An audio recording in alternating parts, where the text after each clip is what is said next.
po ay tutuloy na sa mensahe. Kayo po ba ay handa na sa salita ng Diyos? Para hindi pa po ata kayo handa. Kayo po ba ay handa na sa salita ng Diyos? Amen. Palakpakan po natin ang Panginoon sa umagang ito. And let us believe that the Lord will give us revelation again this morning. Amen. So kayo po handa na, buksan niyo po ang inyong mga Biblia. Narito na po ang mensahe. Ang mensahe po ay ating kukunin sa Lumang Tipan sa Exodus chapter 3. Amen. So buksan niyo po ang inyong mga Biblia. If you do have your Bibles today, open your Bibles sa Exodus chapter 3. At mula po doon, tayo po ay babasa sa verse 13. Exodus chapter 3 verse 13. Nandun na po ba tayo? O wala pa? Nandun na po ba tayo o wala pa? Wala pa? Amen. So praise God. Amen.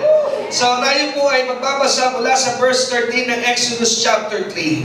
Simulan na po natin ang pagbasa. Sabi po sa verse 13, all the way, babasa po tayo hanggang sa verse 19. Sabi po ng Biblia, verse 13, and Moses said unto God, behold, when I come unto the children of Israel, and shall say unto them, the God of your fathers hath sent me unto you, and they shall say to me, what is his name? And what shall I say unto them?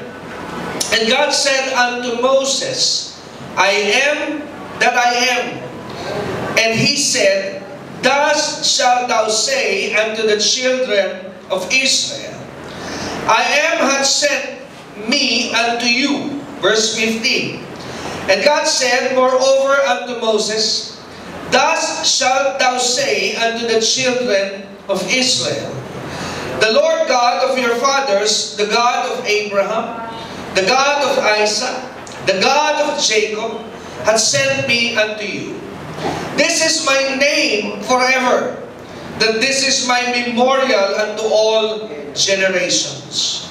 Go and gather the elders of Israel together and say unto them, the Lord God of your fathers, the God of Abraham, of Isaac, and of Jacob, appeared unto me, saying, I have surely visited and seen that which is done to you in Egypt. And I said, I will bring you up out of the affliction of Egypt, unto the land of the Canaanites and the Hivites and the Amorites, the Perizzites and the Hivites and the Jebusites, unto a land flowing with milk and honey. And they shall hearken to thy voice, and thou shalt come, thou and the elders of Israel, unto the king of Egypt.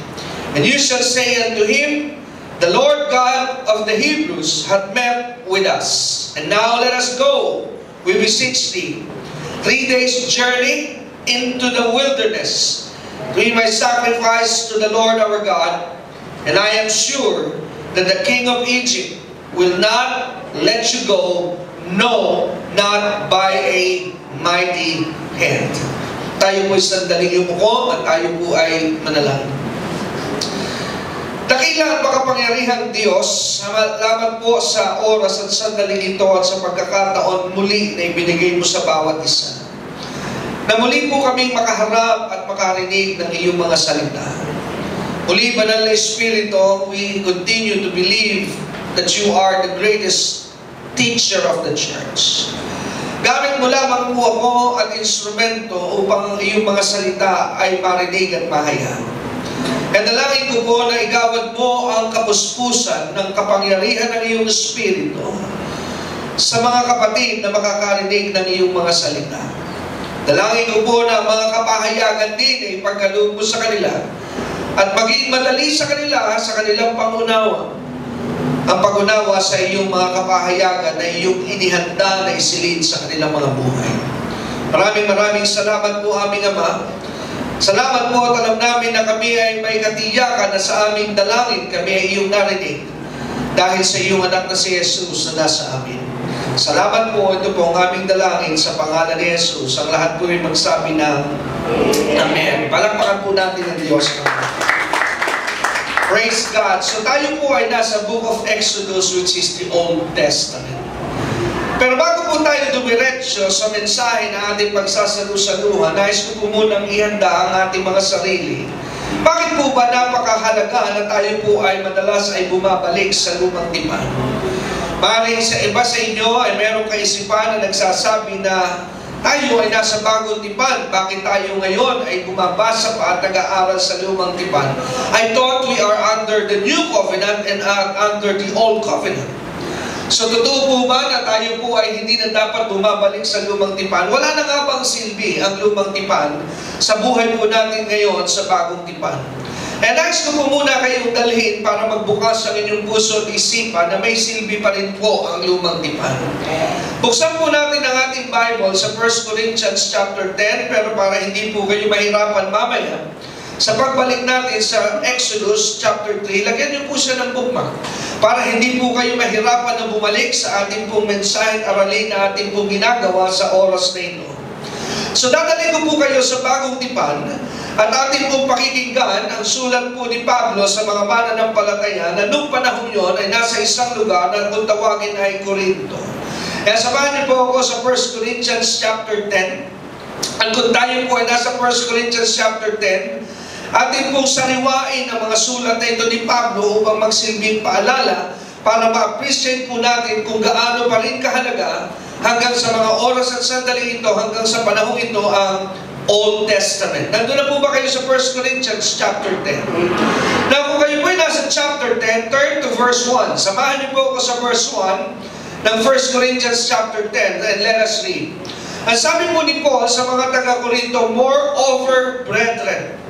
Sino po ang mga kausap dito ni Pablo and sino po ang kanyang sinusulatan? Ito po ba yung mga mananampalataya? I believe it is dahil ang sabi po ni Pablo, tinawag niya sila na mga kapatid. Tama po ba?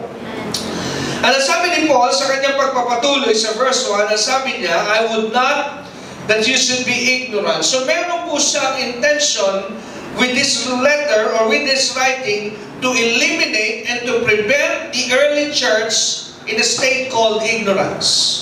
So ang layunin po ni Pablo sa kanyang pagsulat sa unang Korinto, Kapitulo 10, talatang 1 ay upang maiiwas at maialis sa pananatili ng tinatawag na kamangmangan.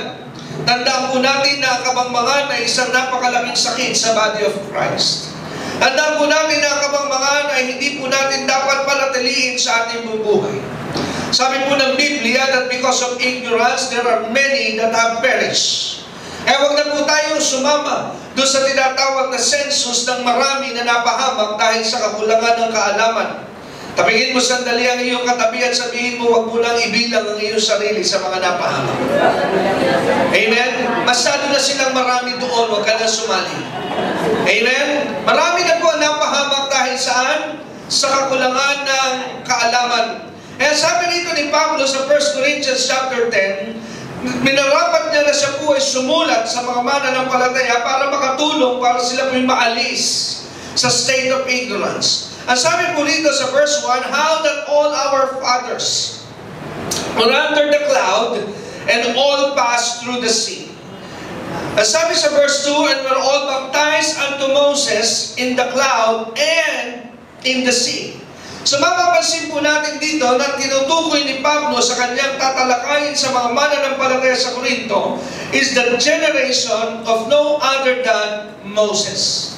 So ang tatalakayin po niya at ang kanyang ibabalik tanaw at kanyang bibigay ng karunungan sa kanila ay tungkol sa henerasyon ng kanilang ninuno na ang pangalan ay Moses. Ang sabi po rito, and did eat all the same spiritual meat, and did all drink the same spiritual drink. For they drank at the spiritual rock that followed them, and that rock was Christ. So pansinin po natin dito mga kapatid, binanggit po niya rito ang mga experiences, but I will not go to every one of it. Binanggit po niya rito ang mga experiences ng mga nauna na mga mananampalataya o na maunang mga tinatawag na mga Hudyo sa lumang tipan under the generation of Moses. Tama po ba? Pero let's jump to verse 11 para hindi po tayo lubhang magtagal sa 1 Corinthians. Ang sabi po sa verse 11, the same chapter, 1 Corinthians chapter 10. Now watch the words na ginamit po ni Pablo. Ano sabi ni Pablo after he talked about some of the experiences during the time of Moses? Ano po sinabi niya sa verse 11? Ang sabi sa talatang 11, now all these things, yun daw pong lahat na nangyari, saan? Sa generation ni Moses ay nangyari for no reason. Yung po ba ang dahilan kung bakit yun ay nangyari? Walang dahilan, no? Ang sabi po ng Bible, all the things that happened in the time of Moses, there is a purpose. And what is the purpose? Ano po ang layunin kung bakit po pinangyari at nangyari ang mga kaganapan sa panahon ni Moses? Sino po ang makikinabang sa mga karanasan at dinanas ng mga naunang mga Hudyo sa panahon ni Moses? The church. Kaya sabi po sa verse 11, now all these things happen unto them for examples, and they are for our admonition, upon whom the ends of the world are come. So bakit po kailangan pa rin ang lumang tipan ng mga nasa bagong tipan ng mga mananampalataya? Dahil ang lumang tipan po ay atin pong tinatawag na halimbawa, basihan para po tayo may iwas sa tinatawag na kabiguan. Amen? Kaya mahalaga pa rin po ba ang lumang tipan? What is your answer? Yes. Because through the experiences of the people under the Old Covenant, we can learn from them. Not only from their mistakes, we can also learn from their victories. Hindi lamang po sa kanilang pagkakamali tayo matututo. Matututo rin po tayo sa kanilang mga tagumpay. Kaya balikan na po natin ang Exodus chapter 3. Ngayon na kayo po'y bukas na mahalaga pa rin ang lumang tipan. Let's look at the principles na nangyari po sa Exodus chapter 3, because I still and do believe that we're still serving the same God that they served before. Naniniwala ba kayo na yung pa rin ang Diyos na pinaglilingkuran natin ngayon? Na pinaglingkuran nila sa panahon ni Moses? Do you believe? Amen. Okay, kung kayo po'y naniniwala na hindi nagbabago ang Diyos, tingnan po natin ang mga kaganapang ito. Balikan po natin yung Exodus 3. Sa Exodus chapter 3, maliwanag po dito, let me just go over this. Ang nangyayari po dito is by this time, nagkaroon na po si Moses ng tinatawag na encounter sa Diyos ng kanyang mga ninuno. Palagay ko po ay hindi lingid sa inyong kalaman yung history ni Moses, that though he was born na as a natural Jewish, but he was raised in Egypt. Di po ba? Ang kanyang kasaysayan, bagamat siya ay isang puro na Hudyo, pero saan po siya lumaki? Sino po ang nag-alaga sa kanya? At ano po ang mga kultura na kanyang kinamulatan at kinalakihan? Hindi po ba siya po ay pinalaki sa isang tahanan at pamilya ng mga taga-Ehipto?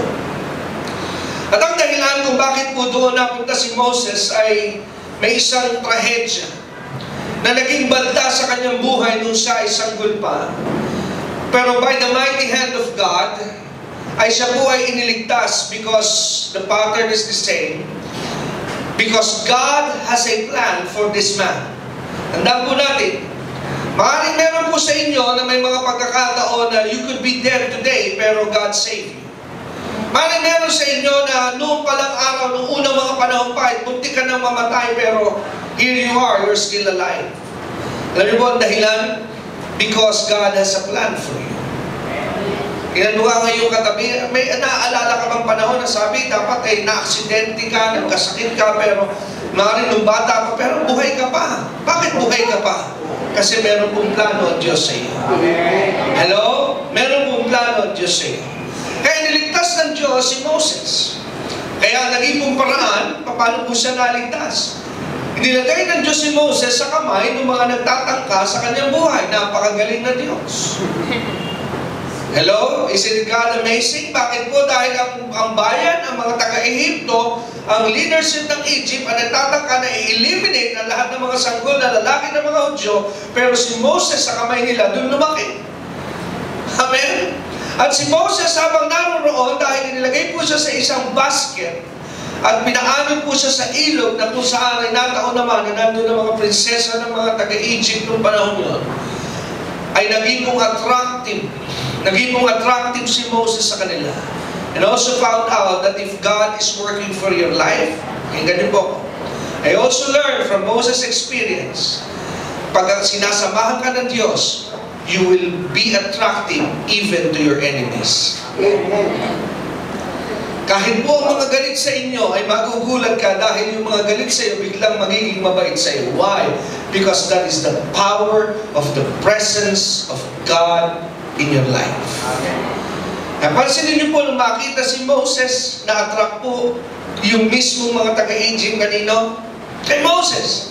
And they took him and raised him up. Pinalaki po nila si Moses. Pero sa kanya pong pagiging kabataan, along the way, meron po siyang napakalaking problema na kinabilangan. Na-involve po siya sa isang malaking problema na nag-lead kay Moses para po siya ay maging fugitive. At naging po itong nagtulak kay Moses para iwan niya ang kanyang buhay sa Ehipto. At pumunta siya sa isang lugar na wala na siyang idea kung nasan siya, because he went to a place called the wilderness. And in the wilderness, mapapansin po natin, if you're familiar with the Moses story, in the wilderness, doon po na-reveal sa kanya ang kanyang identity. Doon po na-reveal sa kanya rin ang kanyang Diyos na kanyang dapat na pinaglilingkuran. At nung makilala po ni Moses ang Diyos na kanyang mga ninuno at nagkaroon siya ng encounter, hindi po siya nagkaroon ng encounter just for himself. Just take note of this. God will never give you an encounter for no reason. He will give you an encounter because you have a mandate, you have a mission, you have a purpose for His glory. Kaya po nagpapakilala sa iyo ang Diyos, hindi po yan pansarili. Kaya kung ikaw ay naghahangad na makilala ang Diyos, you have to understand na ang pagkakakilala mo sa Diyos, hindi po yan para sa iyo lang. Yan po ay para magamit mo para sa kanyang kalwalatian. And na-reveal kay Moses yung kanyang encounter always comes with a mission. Tandaan niyo po yan. If you are seeking God for an encounter, be also prepared for a mission. Dahil pag nagkaroon ka po ng encounter sa Diyos, meron po itong kaakibat, kalangit na misyon. At ano po ang misyon na kaakibat ng encounter ni Moses sa Diyos? He would be a deliverer. Siya po ay magiging deliverer ng bayan ng Diyos sa kamay ng mga taga-Ehipto sa pamumuno ng Paraon. Pero dito po sa Exodus chapter 3, napakaganda po ng pagtanggap ni Moses, that it pulled me to study more and to ask God for the revelations that we can find here in Exodus 3. Pakinggan na po natin ang kanilang pag-uusap, ang pag-uusap ng Diyos at ni Moses. Ang sabi po rito sa Exodus chapter 3 verse 13, maliwanag na ang kausap po rito ng Diyos ay walang iba kundi si Moses at ang Diyos mismo nagsasalita without any middleman. It is a direct communication between God and Moses. Kaya sabi sa verse 13, Moses said unto God. Because prior to verse 13, God spoke to Moses. Kaya sa verse 13, sumagot lamang po si Moses sa Diyos nung siya po ay naunang nagsalita, which we did not cover. Pero sabi po sa verse 13, ang sagot ni Moses sa Diyos, ang sabi niya, behold, when I come unto the children of Israel, because God is commanding Moses, inuutusan po ng Diyos si Moses, na bumalik sa Egypt, at kausapin ang bayan ng Diyos, ang bayan ng Israel, at sabihin sa kanila yung plano ng Diyos. Tama po ba? Pero ang sabi ni Moses, because he has the right mind, meron po siyang tamang pag-iisip, nakita ni Moses yung mga magiging maaring komplikasyon ng kanyang pagpunta ron. Number one, he was asking God this question which is logical. Yung question ni Moses, dahil sabi niya, how would they believe me? Tama po ba? Paano sila maniniwala na I have been with you? Amen? Siyempre, hindi po biro yung kanyang gagawin dahil babalik siya sa Egypt, kakausapin niya ang mga Hudyo, at sasabihin niya, nakausap ko ang Diyos. Well, that's maaari sabihin ng mga tao, well, that's good, pero how will you prove na talagang nakausap mo ako? The same thing is true today. It's so easy to say that you are a Christian. It's so easy to claim that you are born again. Kaya nga po napakahalaga that you would ask God to confirm your faith. How? By signs, wonders that will follow your life. Hello? Ulitin ko po muli. That everybody that goes to church are a Christian. The same thing is true that not everybody that goes into McDonald's automatically are a hamburger.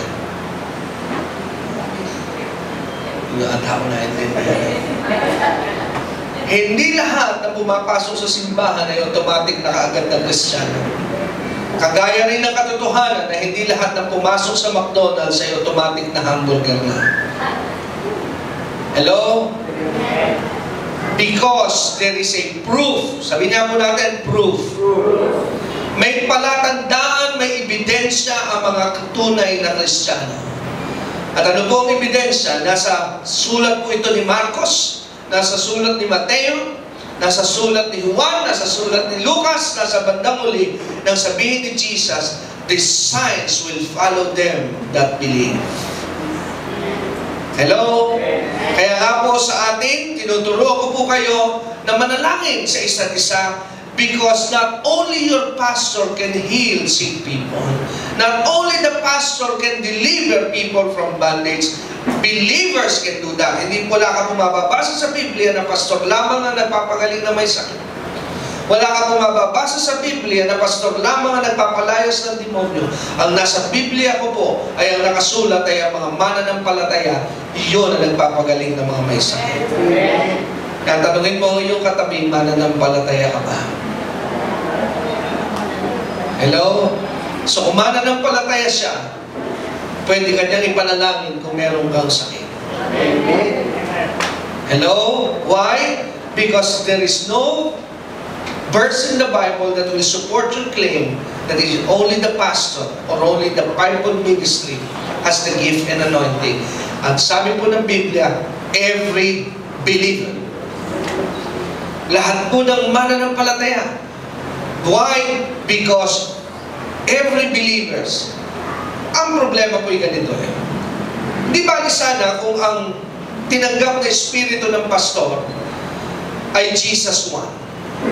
At yung sa mga ordinaryong member, Jesus 2. At yung talaga mahinahin ng membro, Jesus 10. Ay, mahina kasi yun sa iyo eh. Jesus 10 lang yun eh. Kaya pag magpe-pray ako, hindi masyadong powerful kasi medyo number 10 na yung tinanggap mo kasi medyo mahina kang membro. Naniniwala po ba kayo that my Jesus that lives in me is the same Jesus that lives in you? Hello? Amen? Naniniwala ba kayo na itong Jesus na nakatira sa akin ay parehas din ng Jesus na nasa inyo? O, di kaya yung Jesus na nasa akin ay iba doon sa nasa inyo? Hello? Pero kung naniniwala po tayo na iisa yung Jesus sa atin tinanggap, then we have the same power and ability. Why? Because it is the same Jesus who lives in us. Hallelujah!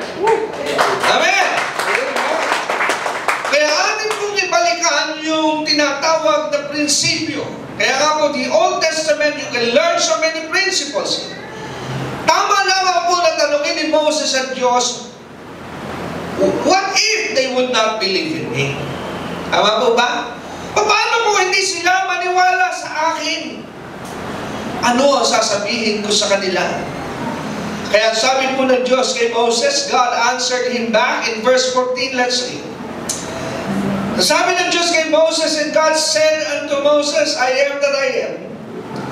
And he said, thus shalt thou say unto the children of Israel, I am, hath sent me unto you.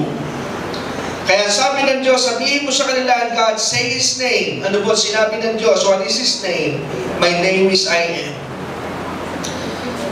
The word I am holds so many revelation. Bakit po sinabi ng Diyos kay Moses, tell them that my name is I am? Bakit po hindi sinabi ng Diyos, I am Jehovah? Bakit po hindi sinabi ng Diyos, I am Yahweh? Bakit po hindi sinabi ng Diyos that I am El Shaddai? Bakit po hindi sinabi ng Diyos that I am El Elyon? Why is it that God said to Moses, I am? Alam niyo po ang dahilan? Because God is revealing to Moses who He is. That He is who He wants him to be. If you want a healer, I am your healer. If you want a provider, I am your provider. Meaning to say, God is saying to Moses, whatever you need, I am that you need. Amen. And there will never be room for fear in your life. And the same thing is true today. Na kailangan mo makita natin ng Diyos that He is still the I am. Why? Because dahil napakalaga po na makita natin na ang Diyos natin na kinikilala at sinasamba, kaya niyang lahat gawin at solusyonan ang lahat kung ano man ang ating pinagdaraanan. Amen! Amen? And sabi ng Diyos kay Moses, tell them that my name is I am, that I am has sent you. Pero pansinin po natin itong bagay na ito. Ang sabi dito sa verse 15, remember, God is sending Moses to Egypt. For whom? For the nation of Israel. Para po saan? Sa bayan ng mga Israelita. Now look at verse 15. And God said moreover unto Moses, thus shalt thou say unto the children of Israel. Sa mga anak ni Jacob, ito ang iyong sasabihin. Kapansin-pansin po, and I really paused here, and I really stopped when I was reading verse 15. As if the Holy Spirit said to me, look at this, I'll show you something here. Napahinto po ako sa talatang 15, dahil pansinin niyo po, remember, I'm teaching you the principle that Bible are words. Amen? Ang Biblia po ay salita, therefore you must pay attention in every words that you're reading. Ang sabi sa verse 15, and God said, sino po nagsasalita? Ang Diyos. Kanino? Kay Moses. Ang sabi niya, thus shalt thou say unto the children of Israel, ito ang sasabihin mo sa mga anak ni Israel. Israel is who? It's Jacob. Now, ang sabi mo ng Diyos, ito ang sasabihin mo, ito ang pinasasabi ko sa iyo na sasabihin mo sa mga anak ni Jacob. Ano po ang pinasasabi ng Diyos through Moses sa mga anak ni Jacob? Pakinggan niyo po mabuti. Ang sabi po niya, the Lord God, what's the word? The Lord God of your fathers, the God of Abraham, the God of Isaac, and the God of Jacob, has sent me unto you. Watch this. Ang sabi po, the Lord God of your fathers, the God of Abraham, the God of Isaac, and the God of Jacob. Ang isang bagay na akin pong napansin dito, why is it na hindi po sinabi ng Diyos, your Lord God have sent me unto you? Bakit po sinabi, the Lord God of your fathers? Bakit po sinabi, the Lord God or God of Abraham? Bakit po hindi na sinabi na the Lord your God have sent me to you? Does it make sense? Susundan niyo po ba? Amen? And I stopped and I said, God, why is it? Bakit nga hindi mo sinabi sa bayan ng Israel that the Lord your God? Bakit mo sinabing the Lord God of your father? And you know what He told me? Because during this time, the whole children of Israel, I am not yet their Lord God.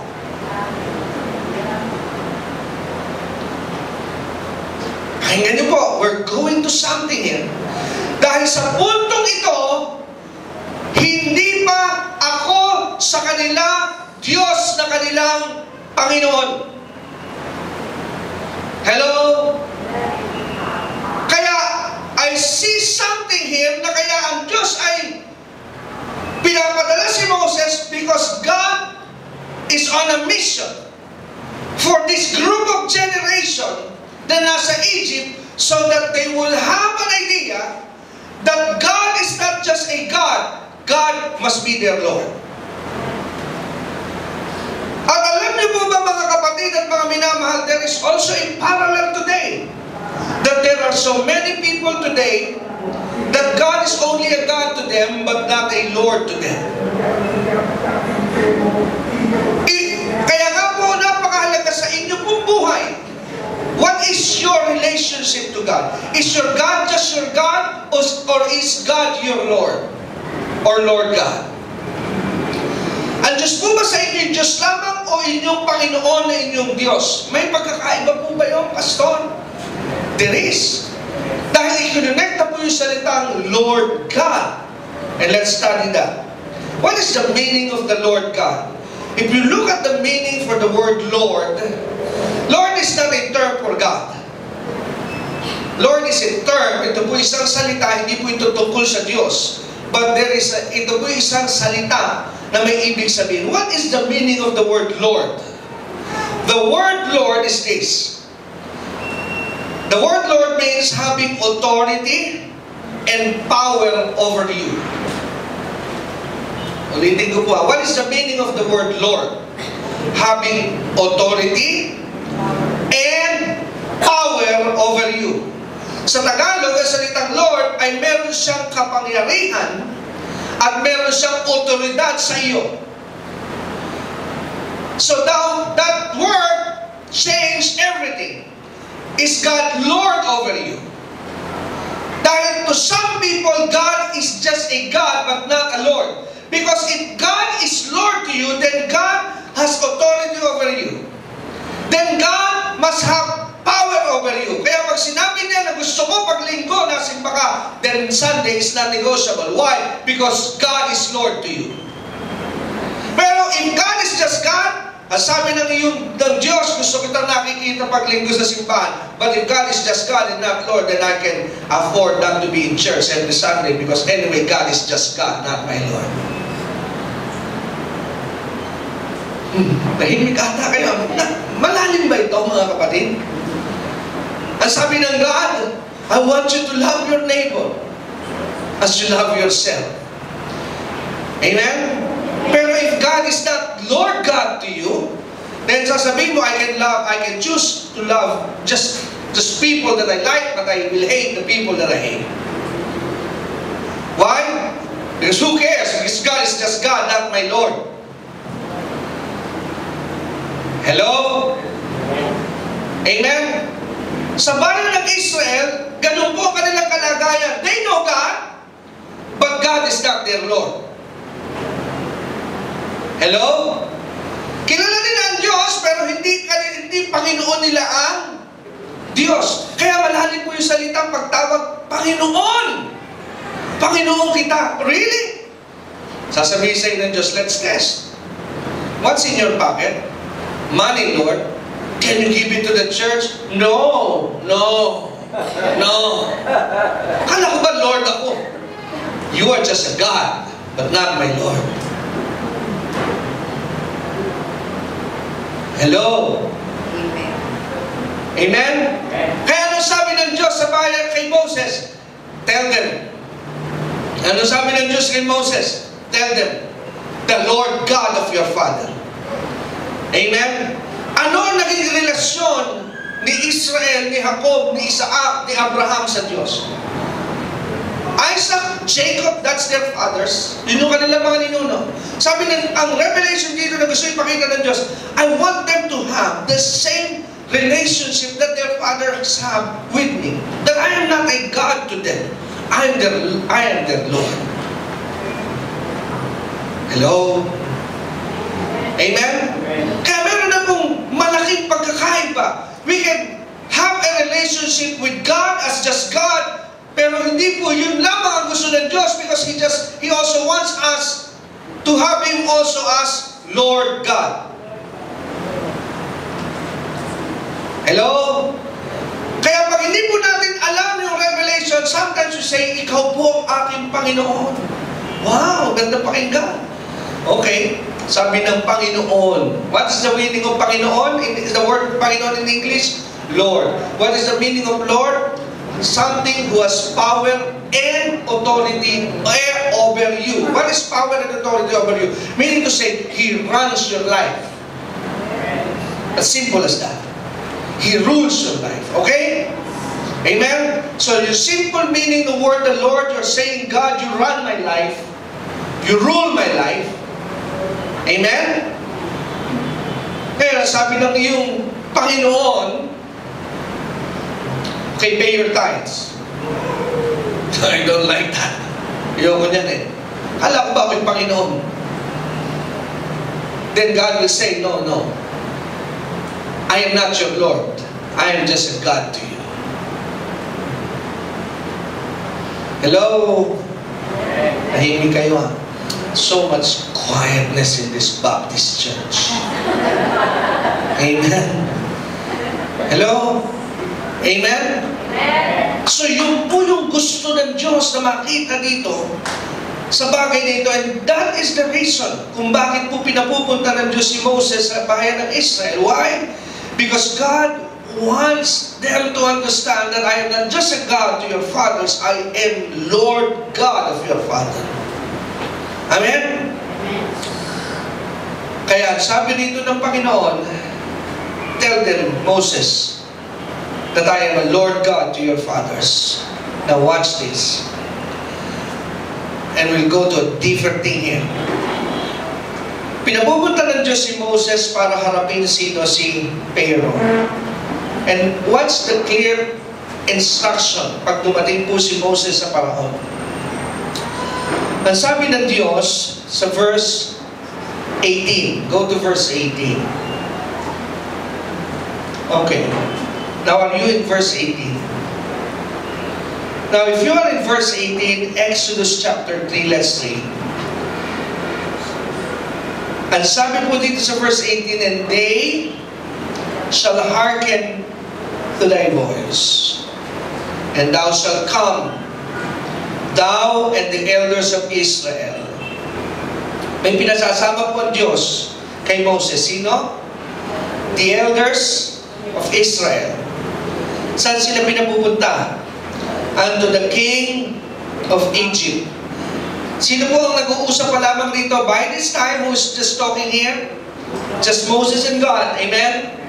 Just Moses and God. Walang nakakarinig rito. Walang ibang nakakarinig dito usapang ito. Just this between Moses and God. Kaya Moses received the instruction directly from God. Now, ang sabi ng Diyos kay Moses, pupunta kayo saan? Sa hari ng Egypt, pero may isasama ka. Isasama mo ang mga elders or ang mga matatanda. Saan?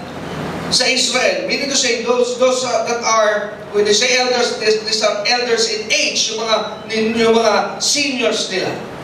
Now, unto the king of Egypt, and you shall say unto him, pag nandun na kayo sa hari ng Egypt, ano po sasabihin ninyo? Ano sasabihin niyo pag naroon na kayo? Sabi ng Diyos, tell the king of Egypt that the Lord God of the Hebrews had met with us. And now let us go. We beseech thee 3 days' journey into the wilderness, that we may sacrifice to the Lord our God. So watch this. Now in verse 18, ang pinasasabi ng Diyos kay Moses sa hari ng Egypt, saan daw po sila pupunta? Where will they go? Saan po sila pupunta? Saan sila ina-expect ng Diyos na pumunta? Wilderness, you are correct. Saan daw po sila pupunta? Wilderness. Now, time would not permit para po ating aralin in details dahil kulang po ang oras. Pero, if you know what is going on here, nais ko pong tulungan lamang kayo in a summary para maintindihan natin. Kayo po ba'y naniniwala na ang tanging may alam na sila'y papunta sa wilderness was Moses? But the whole nation has no idea that they will go to the wilderness. Hello? Sino lang po may alam nitong balak na ito? Sino po? Si Moses at ang Diyos. Okay. Now another question. So, who wants them to be in the wilderness? Sino po? Ang Diyos. Now, bakit po napakahalaga nito? Because maaaring hindi kayo napunta sa gano'n, pero this is to help somebody na maaaring ganito ang pananaw. Because before I heard the teaching, may narinig ako noon pa na mga pangaral na kaya napunta sa wilderness ng mga Hudyo ay dahil sa katigasan ng kanilang ulo. That is not true. Because Because hindi pa tumitigas sa kanilang ulo, plano na ng Diyos na rin sila sa wilderness. Are you getting this? Amen? Hindi pa ba sila nagiging pasaway? Hindi pa ba sila nagiging mareklamo? Ano na ang balak ng Diyos? Saan sila talaga papunta? Wilderness. Tama po ba? That is their destination after Egypt, and that is according to the will of God. But they do not know that. Hello? Ang alam po nila, their destination is to be where? Promised land. Tama po ba? Overflowing with what? With milk and honey. Kaya nga sila ay nasa ilang, di po ba panay ngayon ang kanila ng reklamo? Ang sabi nila kay Moses, Moses, kaya ba kami naririto ngayon na nakakaharap kami sa dagat na pula at sa likod ay nakikita namin ang mga hukbo ng Egypt na nagmamadali, nagmamatuloy patungo rito. Ay wala bang libingan kasi sa Egypt kaya gusto mo dito kami malibing. Diba? Bigla nang pumutok ang kanilang mga labi doon. Nakatawid naman po sila, God through His mighty hands. Amen? They cross the Red Sea. Pagtawid ng dagat na pula, they see the Egyptian no more. Tinapos po ng Diyos ang problema nila sa Egypt. Right? Pagdating naman doon, ito naman, mga nauuhaw. Sabi nila, kaya ba kami nandito? Para naman kami mamatay sa uhaw. Hello? But again, God responded. Ang sabi ng Diyos kay Moses, what is in your hand? Ang sabi ni Moses, God and rod, strike the rod onto a rock. Pagpalo po ni Moses sa bato, ano nangyari? Bubukal po ang tubig. Tapos pagdating doon, nakuhaw, sabi, pambihira, may panulak, wala naman itutulak. Dahil reklamo, ano po? So, ang sabi nila, nagpainom ka nga, wala namang itinutulak. So, sabi niya, buti pa sa Egypt, kahit hindi hindi kahit malupit, pero kumakain kami, pero dito, wala, gutom. Hello? Ano ginawa ng Diyos? Noon lamang sila nakakita. Pero mo, mula langit, may pagkain bumabagsak ha. Manna from heaven. The word manna is, meaning is, what is it? Ano po ibig sabihin ng word na manna? Ano ito? Because it's so strange. Galing langit eh. Hindi po skyflakes, hindi ribisco. Walang tatak eh. Ano ito? That's the word manna. Amen? Sama yung salita ni meron lang generic. Ano po? Walang pangalan eh. Ano po? Kaya para sa kanila ano ito? Pero it looks like a food to me. So kinain po nila.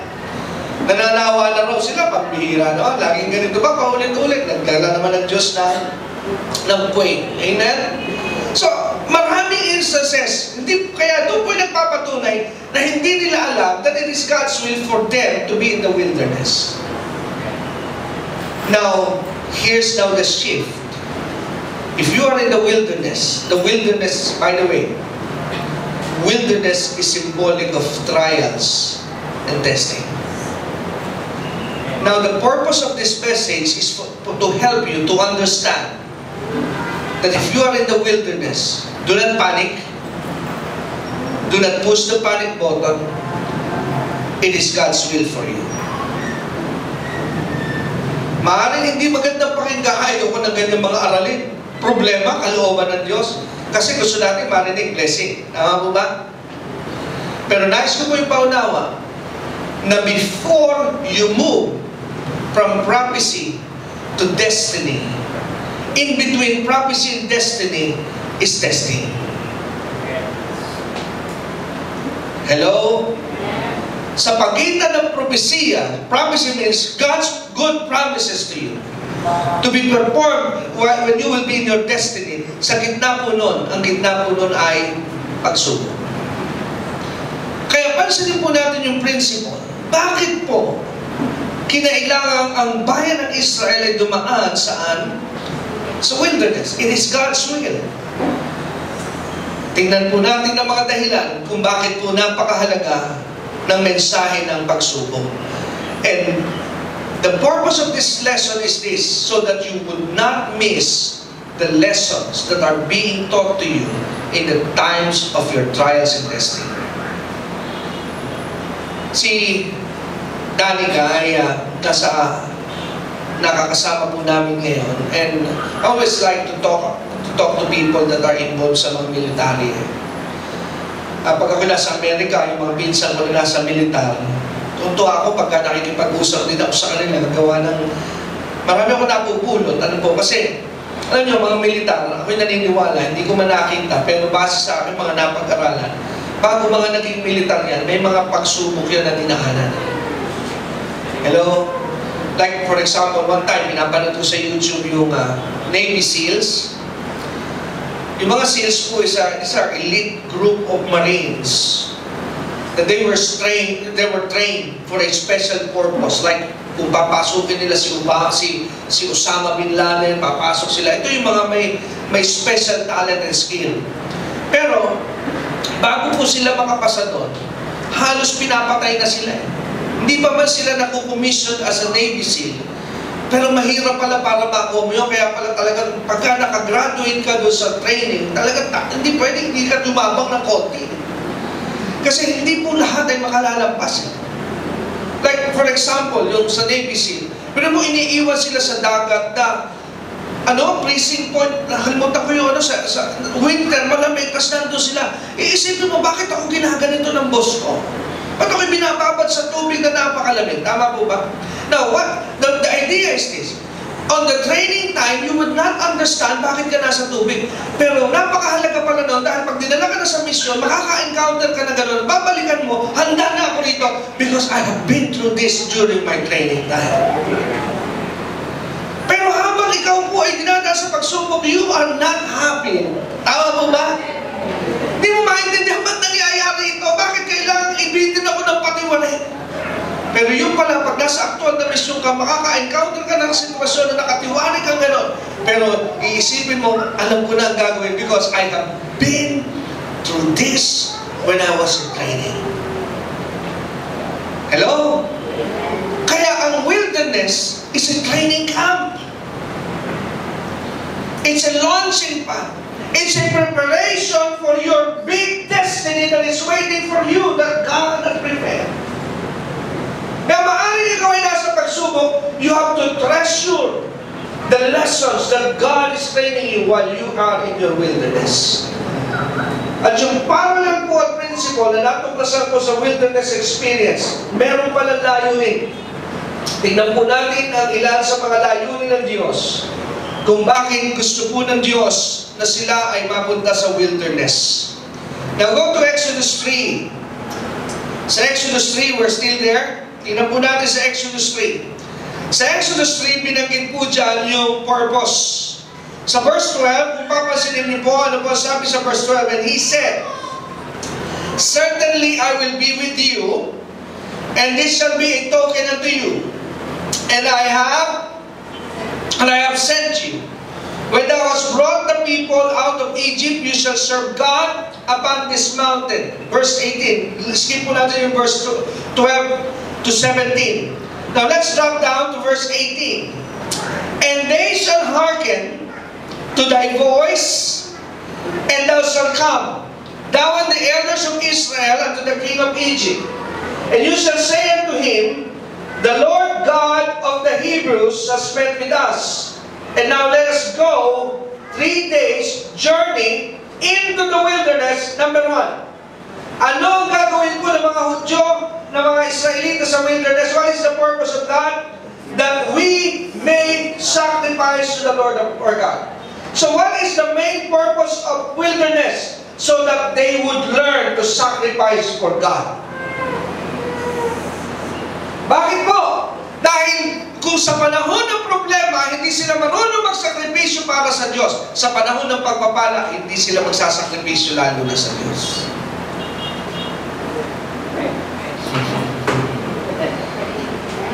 Hello?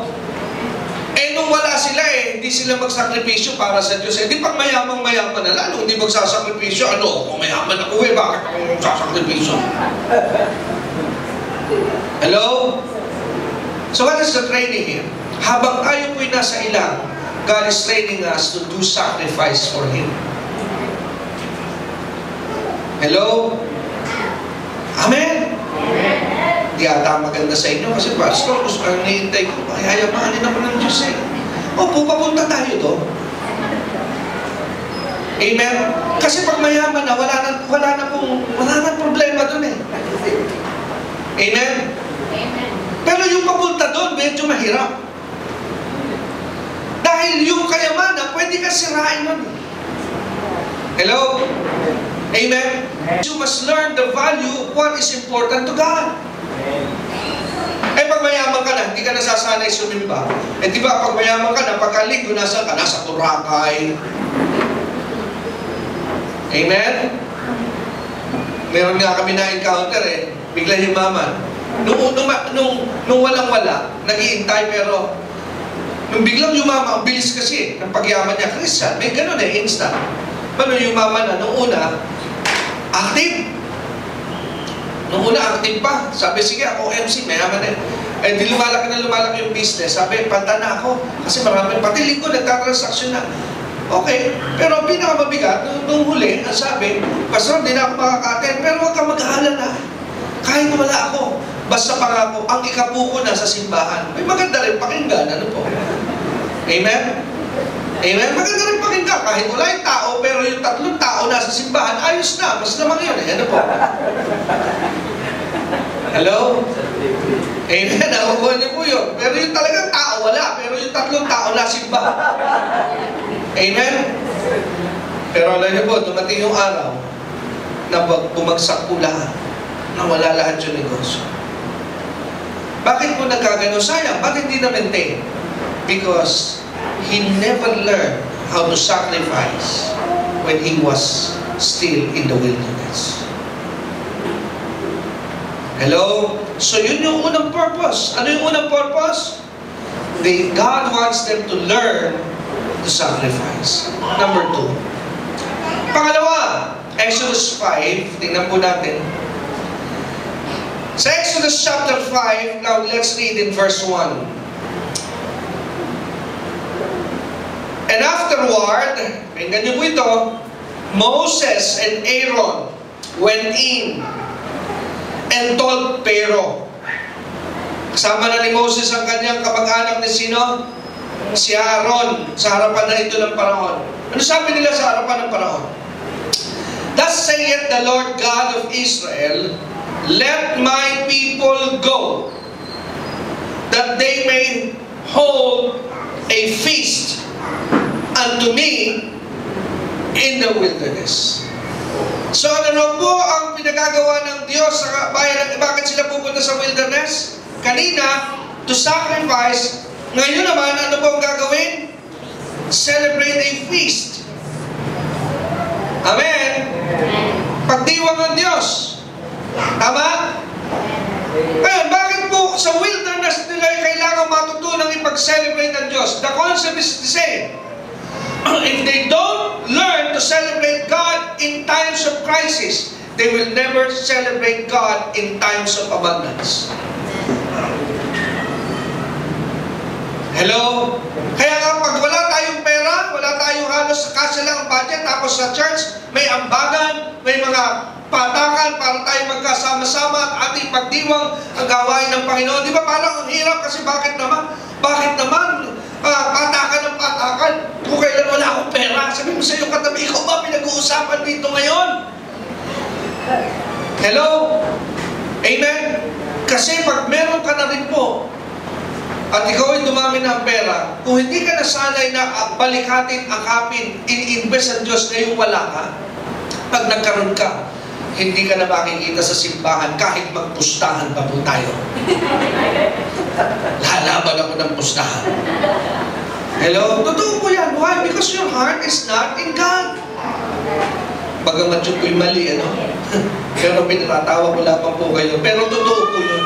Kung ngayon wala ka, hindi ka excited umambag, pag meron ka, lalong wala ka ng excitement dahil hindi ka na makikita sa simbahan ito.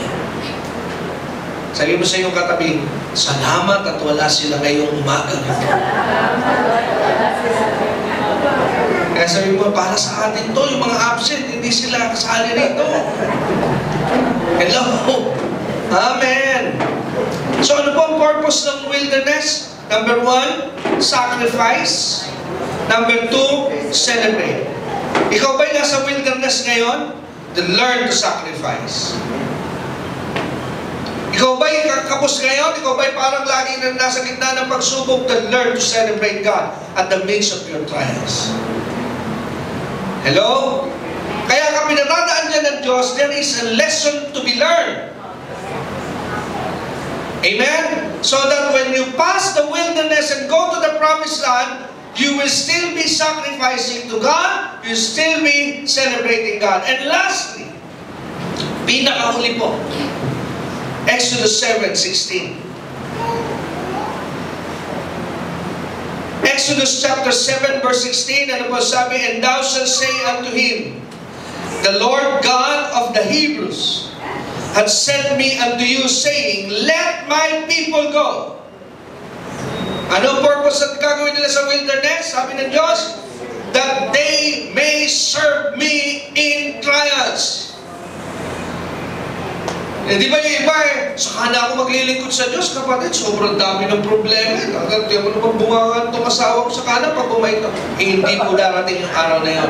Dahil habang nagbubunga nga ang asawa mo, habang may problema ka, doon ka ina-expect ng Diyos na naglilingkod ka sa Kanya sa gitna ng iyong problema.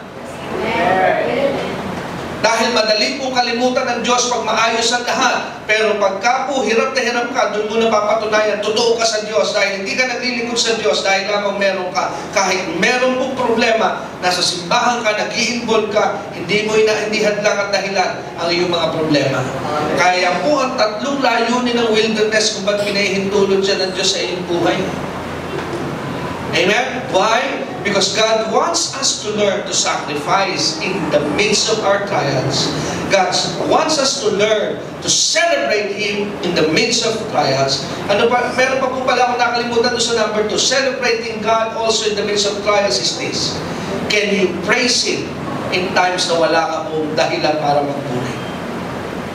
Wala ka makain pero parehas bang pagpupuri mo? Are you still celebrating God as if para kang kumakain araw-araw sa buffet, pero ang totoo, ito yung lagi ang ulam mo? Amen? Ang pagpupuri mo ba sa Diyos, kahit wala kang makain araw-araw, ay ganun pa rin kataas? Kumpara, alam niyo po, dapat, alam niyo minsan, tinitingnan ng Diyos how we celebrate Him. Minsan, ang pera mo lamang sa bulsa, piso. Di po ba ngayon, patinan nyo? So, minsan ito yung napapansin ko test. Pag nakakita ka ng 25 at piso, parang ang hirap pulutin. Parang utang na lupa ng piso na dinampot mo sana. Hello? Para bang kulang na nasabihin mo doon sa 25 at piso, pasalamat ka, dinampot pa kita. Hello? Tama? Pero pagka 5,000 mo yung nakikita mo, aba talaga naman. Kahit mo magkadumi-dumi ka na. Pero sinusubukan po tayo ng Diyos, paano natin harapin ang maliit na biyaya?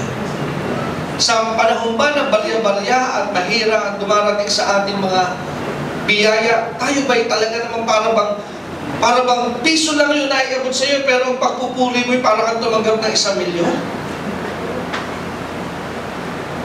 Hello? Bakit po yun mahalaga? Dahil sa maliit na biyaya ay mataas ang pagpupuri mo, edi, siguro sabi ng Diyos, sa piso, grabe ito magpasalamat, akala mo 1,000,000 na ibinigay ko. Siguro pag binigyan ko ito ng 1,000,000, grabe baka ito yung sumigaw sa taas ng bundok at magwala. Yun ang gusto ng Diyos. Hello? Kaya nga, God is training you to celebrate Him in times of trials. Hello? Kaya sabi ko, siguro tinestahin ng Diyos sa Metropolis. Ito kaya mga ito, pag magpupuri lang na maganda pagka malamig. Ano kaya pag mainit? Eh di ba tayo nakapasa marahil, kaya tayo binigyan naman ng aircon? Dahil kahit pawis na pawis tayo, talaga namang pwedeng mapigain. Hindi ka pwedeng masuot ng gray. Dahil pag nagtaas ka ng kamay ng gray, naku, halata. Ano po? Nakuha niyo po, pero hindi po yun naging hadlang sa ating pagpupuri. Kaya sabi ng Diyos, ay pasubukin ko ng aircon na konti lamig para sa susunod, nasa ballroom na sila ng isang mga garaw.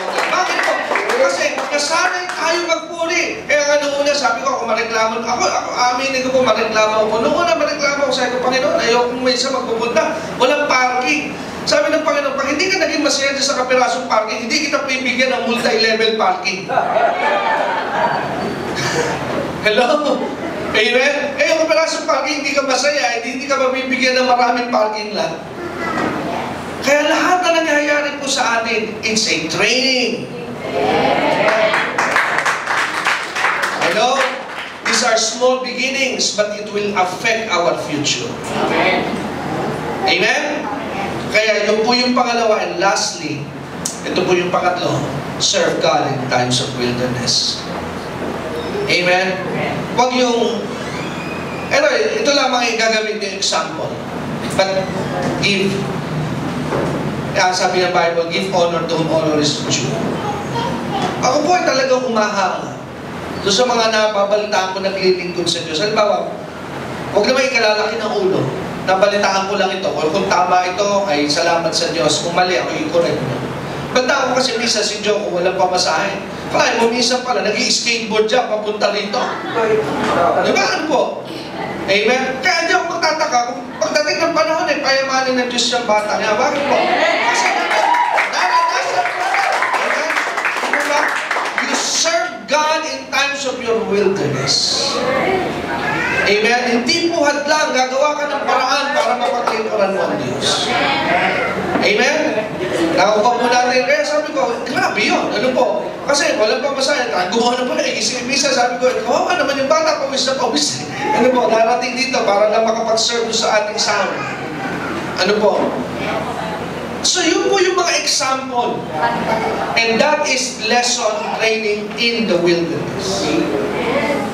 Kaya hindi mo maganda yung dahilan na saka ako maglilingkod, pastor. Antayin mo lang, pag ako'y mayaman na, okay, bahala ka na sa buhay mo. Hindi ka darating doon. Hello? Amen? Dahil ngayon walang-wala ka, kasi ano maglilingkod sa Diyos? Para sa mata ng tao, ito may mababa. Eh pag ikaw ay big time na, baka hindi ka bumaba. Hello?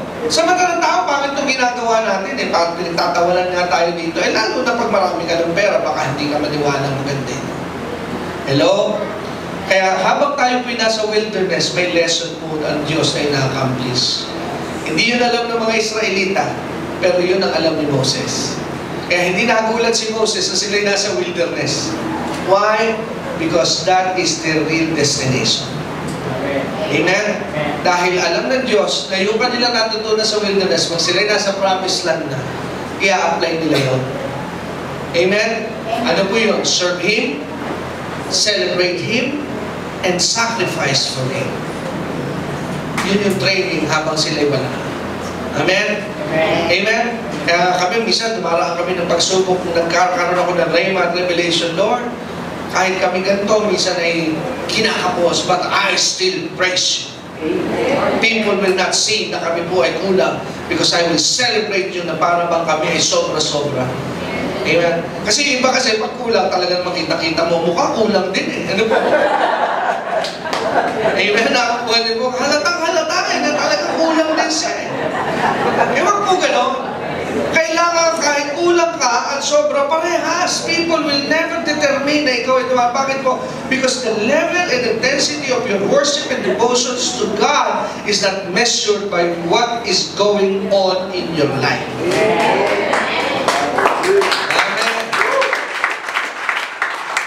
Kaya po, bilang pagtatapos, I am here to tell you, if you are in the wilderness, it is God's will. Kaya wag po tayong padaya. Kalooban po yan ng Diyos. Pero wag kang mag-alala dahil hindi ka nariyan para ikaw ay masira. God is just training you. Tayo pong lahat ay tumayo. May napulot po ba kayo ngayong umaga? Amen. Sino po nakaka-identify sa ating pinag-usapan? Nandun ba kayo ngayon? Amen. Nandun ba kayo ngayon sa ganong kalagayan na parang ako yun ah? Na naintindihan nyo ngayon na may layunin pala. Alam nyo, mag-response ka na maaga doon sa tatlo. You learn to sacrifice, you learn to praise, to celebrate or praise, learn to serve God in wilderness, mabilis ka makakalis dyan. Pero hanggang di mo na, ano po ito eh, para itong college, pag hindi mo na ipasa yung Math 1, hindi ka pwede sa Math 2. Amen? Halimbawa, di ba, college it's dalawa sem, per second sem. Yung Mat 1, ibinibigay lamang po yan ng per sem, halimbawa. Eh pagdating ng second sem, hindi ka makaka-enroll ng Mat 2. Kasi walang Mat 1 dun eh. Ipasa mo yung Mat 1, papasok ka sa Mat 2. Kaya ipasa mo na yung iyong exam sa wilderness kasi kaya hindi ka makapunta doon sa second sem eh. Amen? Nakakuha niyo po yun. Hindi kasi pwede sabihin mo, Lord, pwede bang hindi ko muna ipapasa yung sacrifice, serve, celebrate. Pwede bang i-summer ko na lang yan pag mayaman na ako? Hello? Pwede bang pag ako'y mayaman na, saka ko na lang yun i-take? Hindi po mangyayari. Kasi ino-offer lamang ng Diyos yung course na yun sa wilderness. At yung course na yun, hindi na po ino-offer ng Diyos sa promised land. Kaya kailan pinakukuha sa atin ng Diyos yan, subject na yan? Ngayon, nasa wilderness. Hello? Pero may pinangako naman ng Diyos dyan eh. Hindi lang maintindihan ng mga Hudyo. Sabi niya, sasamahan ko kayo. Hello? Kaya hindi magiging mahirap ang ating pagpupuri. Hindi magiging mahirap ang ating sakripisyo, paglilingkod. Kasi may pangako ang Diyos. Sasamahan niya tayo. Amen? Tayo may manalangin. Dakilang makapangyarihang Diyos. Ama, salamat po dahil muli pinahintulutan mong maunawaan namin, maliwanagan kami sa mga wilderness experience na marahil aming pinagdaraanan ngayon. Kaya tulungan mo po ang bawat isa, tulungan mo kaming lahat na magawa namin ang layunin ng wilderness. To serve you, to celebrate you, to do sacrifice for you in times that we are in trials. Because these things are preparing us for our destiny. At salamat po sa mga kapatid na ito, sa kanila pong pagdaan, sa kanilang mga pagsubok, dalangin ko po, gaya ng iyong pangako, huwag mo silang bibitawan at iiwanan. Hayaan mo makapasa sila with flying colors, Panginoon, sa pagsubok na maaaring kanilang pinagdaraanan. Salamat po, Ama, sa pangalan ni Jesus. Amen. Palakpakan po natin.